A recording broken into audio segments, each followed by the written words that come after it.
Thenmala dam ജംഗ്ഷനിൽ റോഡരികിൽ സ്ഥാപിച്ചിട്ടുള്ള ഫ്ലക്സ് ബോർഡുകൾ അപകട ഭീഷണി ഉയർത്തുന്നു. നാൽക്കവലയിൽ ഫ്ലക്സ് ബോർഡുകൾ കാഴ്ചമറയ്ക്കുന്നതിനാൽ കുളത്തൂപ്പുഴയിൽ നിന്ന് വരുന്ന വാഹനങ്ങൾക്കും ഡാമിൽ നിന്ന് വരുന്ന വാഹനങ്ങൾക്കും തെന്മല ജംഗ്ഷനിൽ നിന്ന് പാഞ്ഞു വരുന്ന വാഹനങ്ങളെ കാണാൻ കഴിയില്ലെന്ന് ഡ്രൈവർമാർ പറയുന്നു. ഇവിടെ തെന്മല ഈ ഡാം കവല ജംഗ്ഷൻ ഭാഗത്ത് ഈ തെന്മലയിൽ നിന്ന് വരുന്ന ഇറക്കത്തിൽ വരുന്ന വാഹനങ്ങൾ ഈ വരുന്ന മറ്റേ ഫ്ലക്സ് ബോർഡുകൾ ഇവിടുന്ന് മാറ്റി സ്ഥാപിക്കണമെന്ന് ഒരു പ്രത്യേകമായിട്ട് അറിയിക്കുന്നു. ഇവിടുന്ന് വരുന്ന വണ്ടിക്ക് നമ്മുടെ തിരുവനന്തപുരം റോഡിൽ നിന്ന് വരുന്ന വണ്ടിക്ക് അത് തമിഴ്നാട്ടിൽ വരുന്ന വണ്ടിക്ക് കാണാൻ പറ്റാത്ത രീതിയിൽ അത് സ്ഥാപിച്ചേക്കുന്നു. അത് മാറ്റി സ്ഥാപിച്ചിട്ടുണ്ടെങ്കിൽ അത് കൊള്ളാമായിരുന്നു.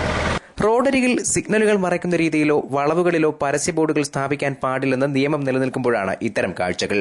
കഴിഞ്ഞ മാസം ഡാം ജംഗ്ഷനിൽ ലോറി ഡാമിന്റെ ഗേറ്റ് ഇടിച്ചു തകർത്ത സംഭവത്തിൽ താഴെ നിന്ന് വന്ന വാഹനത്തെ കണ്ടില്ലെന്നാണ് ലോറി ഡ്രൈവർ ലൈവ് വാർത്തയോട് പറഞ്ഞത്. ഡാം ജംഗ്ഷനിൽ സിഗ്നൽ ബോർഡുകളൊന്നും സ്ഥാപിക്കാത്തതിനാൽ തിരുവനന്തപുരത്തേക്കും കൊല്ലത്തേക്കും പോകേണ്ട വാഹനങ്ങൾ ആശയക്കുഴപ്പത്തിലും ആവുന്നുണ്ട്. ഇക്കോ ടൂറിസം മേഖലയായതിനാൽ ഇവിടെ ഫ്ലക്സ് ബോർഡുകളുടെ അതിപ്രസരം ഒഴിവാക്കണമെന്നും അഭിപ്രായമുണ്ട്. News bureau, Thenmala.